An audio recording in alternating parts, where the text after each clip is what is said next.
भूलें। दोस्तों, आज हम आपको 3 ऐसे लड़कों के बारे में बताने जा रहे हैं जैसा आपने कभी सुना नहीं होगा।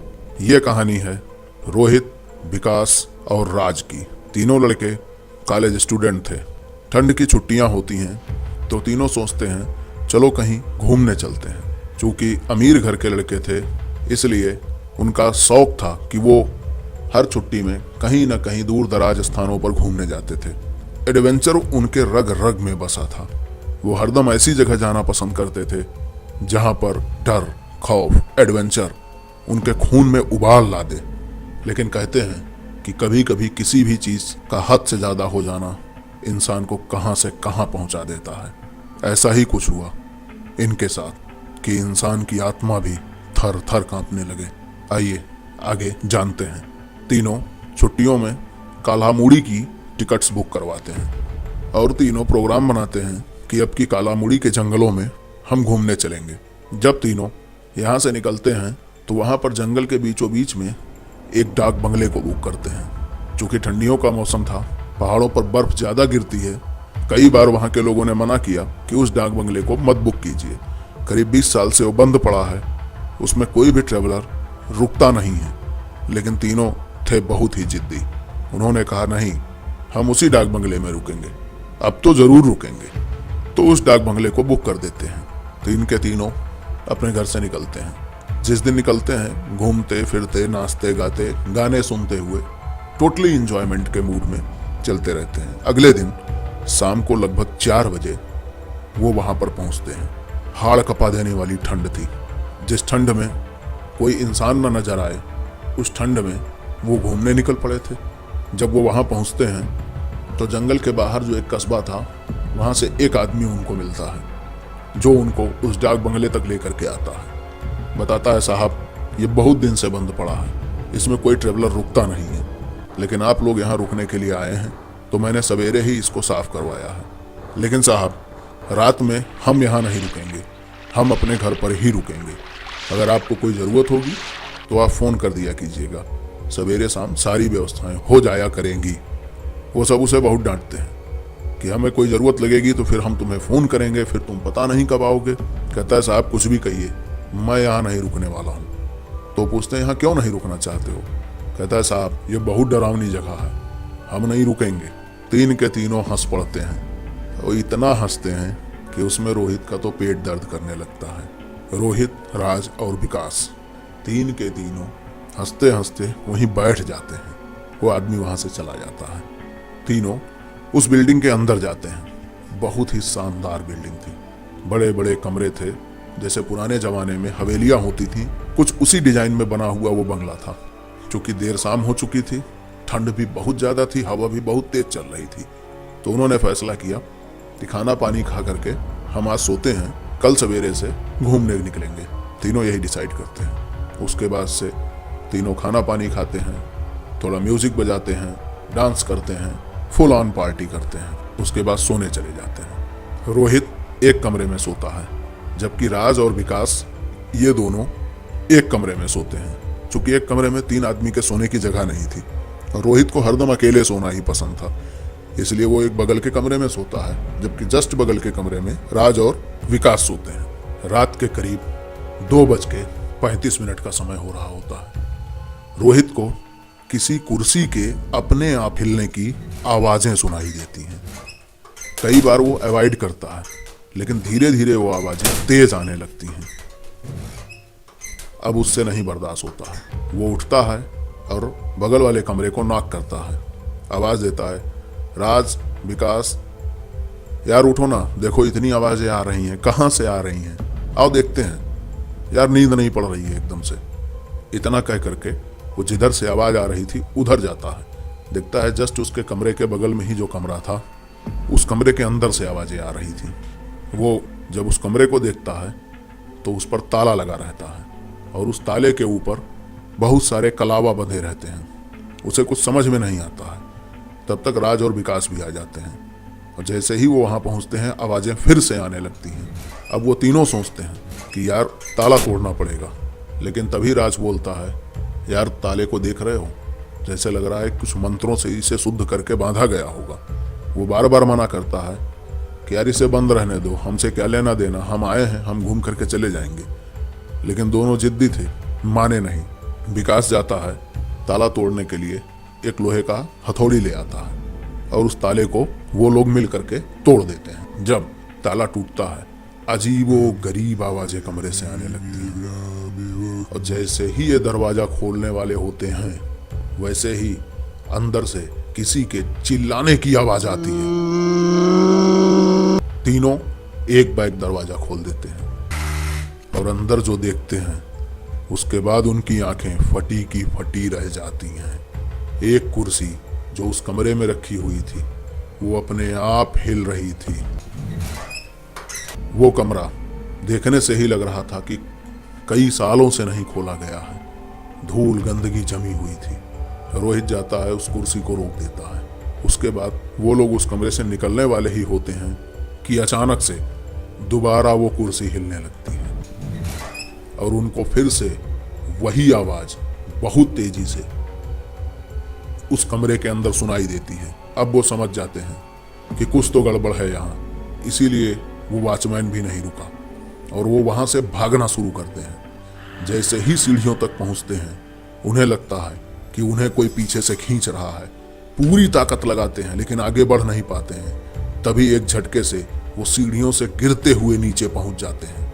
किसी तरह गिरते पड़ते अपनी जान को बचाते हुए वो उस बिल्डिंग के दरवाजे को खोलते हैं और जैसे ही खोलते हैं, वैसे ही उनको जैसे किसी ने धक्का दिया हो, तीन के तीनों दरवाजे के बाहर पहुंच जाते हैं और दरवाजा अपने आप बंद हो जाता है। वो दरवाजे को पलट करके बहुत पीटते हैं लेकिन दरवाजा नहीं खुलता है। अब वो उस ठंड में कांप रहे होते हैं। जब उनकी बाहर नजर पड़ती है तो देखते हैं बहुत भीषण बर्फबारी हो रही थी, लेकिन मरता क्या ना करता। वो उसी बर्फ में धीरे धीरे आगे बढ़ने लगते हैं कि जिन रास्तों पर आए थे उसी पर वापस चलते हैं। जंगल के बाहर निकलते हैं, किसी तरह कांपते हुए वो बाहर निकलते हैं। तभी विकास लंगड़ाने लगता है और वहीं बैठ जाता है। दोनों पूछते हैं क्या हुआ। वो बोलता है पैर में बहुत बुरा दर्द हो रहा है। जब वो उसके पैर को देखते हैं तो उसमें से खून बह रहा होता है और उनको पता चलता है कि सीढ़ियों से गिरने के कारण उसके पैर पर बहुत ज़्यादा चोट आ चुकी है। किसी तरीके से उसको लेकर के वो थोड़ा और आगे बढ़ते हैं। उसके बाद जो नज़ारा देखते हैं, फिर उनको खुद के जिंदा रहने की कोई उम्मीद नज़र नहीं आती है, क्योंकि सारे रास्ते बंद हो चुके थे। भीषण बर्फबारी होने के कारण सारे रास्तों पर बर्फ जम चुकी थी। कोई भी रास्ता नहीं दिख रहा था जाने का। अब उनके पास कोई उपाय नहीं था, या तो ठंड में मरे या तो वापस फिर उस बिल्डिंग में जाने की कोशिश करें। वो डिसाइड करते हैं मरना तो है ही है, वापस अंदर चलना ही पड़ेगा, क्योंकि इसमें रुक माना उनके बस से बाहर था। वो उस बिल्डिंग के दरवाजे तक पहुंचते हैं और अब की बार जब धक्का देते हैं तो दरवाजा खुल जाता है। वो अंदर जाते हैं और बाहर के ही बरामदे में बैठ जाते हैं। तब तक लगभग सवेरा होने वाला था, लेकिन सवेरे के उजाले से पहले अचानक से ऊपर टंगा हुआ पंखा एक बैक नीचे गिरता है। लेकिन किस्मत अच्छी थी कि तीनों उससे बच जाते हैं। किस्मत अगले दिन भी अच्छी थी। अच्छी खासी धूप निकल जाती है सवेरे ही और वो दरवाजे के बाहर आते हैं। थोड़ा धूप में खड़े रहते हैं। तब तक धीरे धीरे बर्फ भी गलती है और लगभग 11 बजे के आसपास बर्फ गलने के कारण रास्ते खुलते हैं और वो वॉचमैन उनके पास पहुंचता है। पूछता है साहब कोई दिक्कत तो नहीं हुई। वो उसे पूरी घटना बताते हैं तो कहता है साहब अब यहाँ से चल दीजिए, और कोई उपाय है नहीं। हमने आपसे पहले ही कहा था कि हम तो नहीं रुकेंगे, आपको रुकना है तो रुकिए। तो कहते हैं लेकिन हम चलें कैसे, विकास तो चलने के कंडीशन में अब है ही नहीं है। तो कहते हैं साहब आइए कोशिश करते हैं। जब वो अंदर जाते हैं और विकास को देखते हैं तो जैसे उनके अंदर खून ही ना बचा हो। विकास का चेहरा पूरी तरीके से बदल चुका था और वो कुछ अजीबो गरीब आवाजों में कुछ बोल रहा था।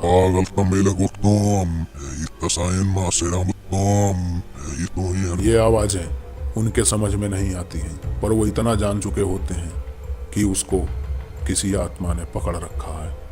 अब उनके पास एक ही उपाय था, जो कि वॉचमैन ने बताया कि पास के ही जगह पर एक बाबा रहते हैं। चलिए वही हमारी कुछ मदद कर सकते हैं। विकास को छोड़ करके तीनों वहां से भागते हैं और जैसे ही उनके कमरे तक पहुंचते हैं वो बोलते हैं, आओ, मुझे पता है तुम यहाँ क्यों आए हो। तो बोलता है बाबा, बोले आगे मत बोलो, मुझे सब जानकारी है। बोलता है बाबा सुन तो लीजिए। और वो एक ही सांस में पूरी बात उनको बता देता है। तब जाकर के रोहित कहीं सांस लेता है। वो कहते हैं चलो मैं देखूं क्या कर सकता हूं। वो उनको लेकर के वहां पहुंचते हैं और जैसे ही बाबा वहां पहुंचते हैं विकास को देखते ही समझ जाते हैं कि ये क्या है। वो बाहर आते हैं और उन तीनों से बताते हैं कि ये एक बहुत ही खतरनाक प्रेत आत्मा है, इसके बारे में जानना पड़ेगा तभी हम कुछ कर सकते हैं। वो पहुंचते हैं और शुद्ध जल लेकर के मंत्रों के द्वारा विकास के ऊपर डालना शुरू करते हैं। विकास हवा में उड़ने लगता है। दोबारा जब वो उस जल को डालते हैं वो फिर नीचे गिर जाता है और सभी उसे पकड़ करके बैठ जाते हैं। तब बाबा उसके ऊपर बार बार पानी का छींटा डालते हैं और मंत्र पढ़ते जाते हैं और पूछते हैं, बता तू कौन है, बता तू कौन है।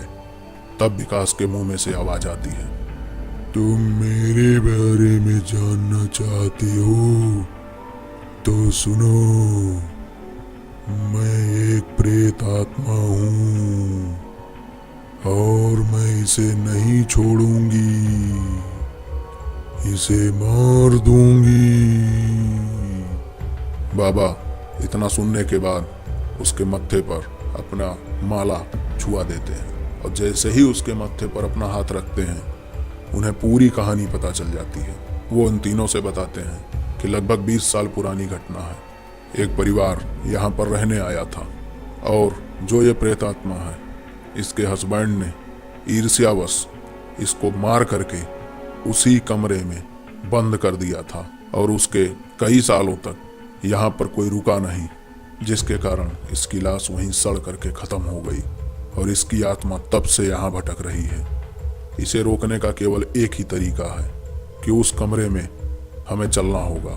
विकास को रस्सियों से बांध करके वो उस कमरे में जाते हैं। जैसे ही उस कमरे में पहुंचते हैं सारी चीजें अपने आप इधर उधर गिरने लगती हैं, कुछ चीजें इधर से उधर उड़ने लगती हैं और यहाँ तक कि कुर्सी और अन्य सामान उनके ऊपर हमला करने लगते हैं। वो कमरे से बाहर आ जाते हैं और उसके बाद से वहीं दरवाजे पर एक यज्ञ शुरू होता है। बाबा जी जैसे ही उस यज्ञ को समाप्त करते हैं अचानक से उस पूरे डाक बंगले में पूरा अंधेरा छा जाता है और कुछ ही पल के बाद जैसे वहां पर कुछ हुआ ही ना हो ऐसा महसूस होने लगता है। जब वो नीचे आकर के देखते हैं तो विकास एकदम ठीक था। बाबा जी बताते हैं कि अब उस आत्मा को मुक्ति मिल चुकी है, अब वो अपने लोग जा चुकी है, अब वो किसी को परेशान नहीं करेगी। और इस तरीके से विकास को वहां से लेकर के वो सब हॉस्पिटल पहुंचते हैं। उसके पैर का इलाज होता है, लेकिन उनको इस डर से निकलने में करीब 1 महीने लग जाते हैं, क्योंकि इस घटना के बाद राज भी बेहोश हो चुका था। 5 दिन लग गए थे उसे होश में आने पर। रोहित भी अपने आप को किसी तरह संभाल पाया था।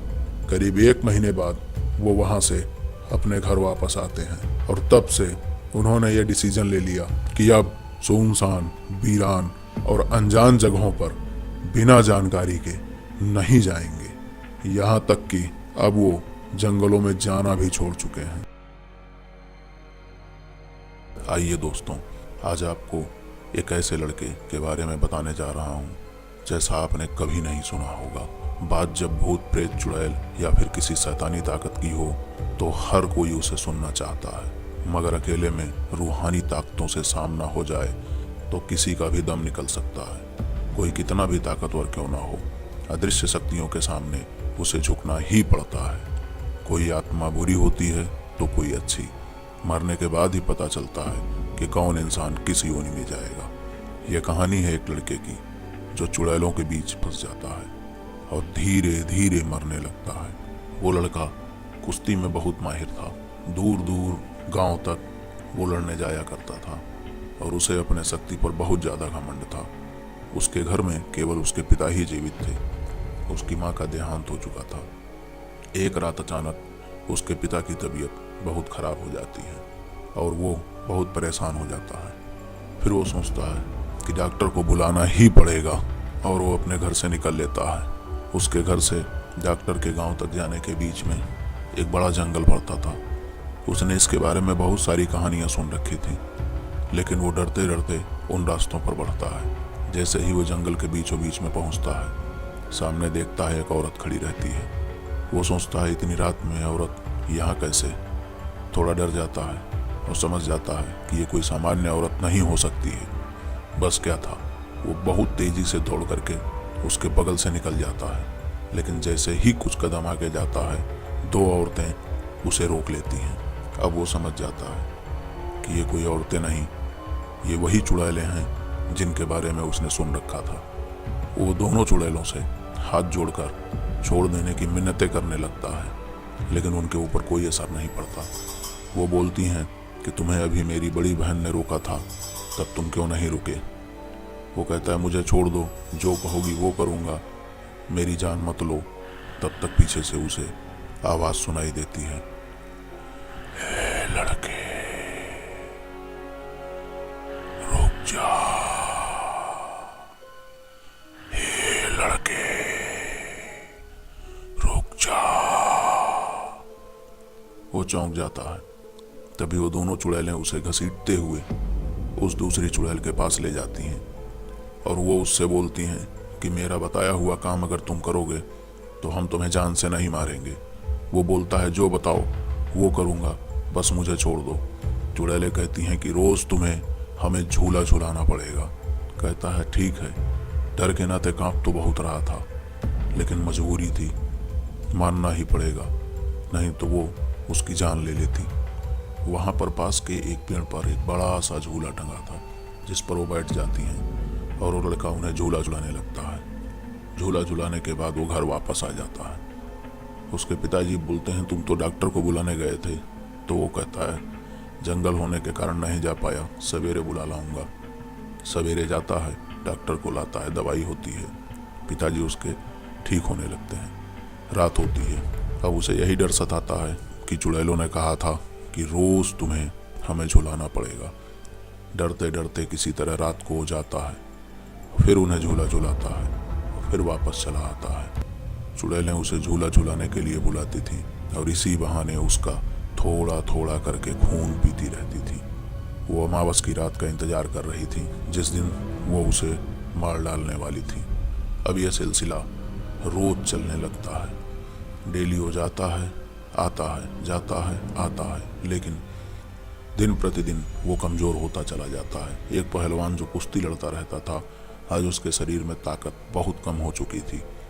उसके दोस्त उससे पूछते हैं क्या हुआ, लेकिन वो कुछ नहीं बताता, क्योंकि चुड़ैलों ने मना किया था कि ये राज किसी को मत बताना, नहीं तो हम तुम्हें मार डालेंगे। एक दिन उसके पिताजी बहुत जिद करते हैं, बहुत डांटते हैं, तो वो सोचता है मरना तो है ही है, चाहे चुड़ैलों के हाथ मरूं, चाहे वैसे ही मर रहा हूं। तो वो शुरू से लेकर के अंत तक की सारी बातें अपने पिताजी को बता देता है।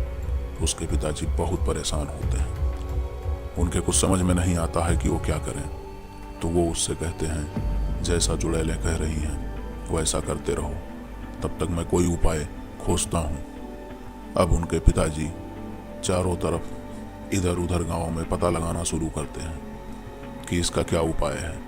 उस रात वो अपने बिस्तर पर लेट जाता है और सोचता है कि आज मैं नहीं जाऊंगा।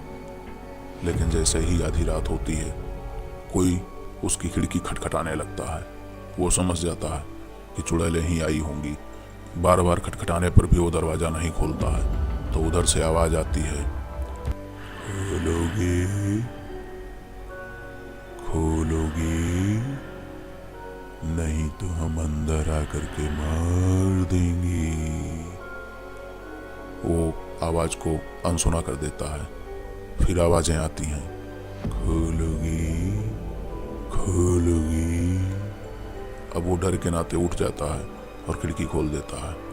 चुड़ैलें कहती हैं चलो मुझे झूला झुलाने चलो। वो डर के नाते कांपते हुए किसी तरह उनके साथ जाता है, उन्हें झूला झुलाता है। और रात जब लौट रहा होता है तो रास्ते में कई बार गिर पड़ता है, क्योंकि अब उसकी शक्ति लगभग खत्म हो चुकी थी। तभी उसके पिताजी को गांव के पास ही एक बाबा के बारे में पता चलता है। वो उन्हें लेकर के आते हैं। बाबा जी जब बच्चे के पास आते हैं, सारी बात उससे सुनते हैं। तब उन्हें पता चल जाता है कि इस बच्चे के साथ क्या क्या हो रहा था। वो वहीं पर दिन में बैठ करके बहुत सारी पूजा करते हैं और एक सीसी जल को मंत्रों के द्वारा शुद्ध करके उसे दे देते हैं और बोलते हैं कि आज जब चुड़ैलें बुलाएंगी तो तुम चले जाना और इस पानी को ऐसा गिराना कि वो चुड़ैलें इसके बीच में आ जाएं, बस इसके बाद तुम्हें वापस चले आना है।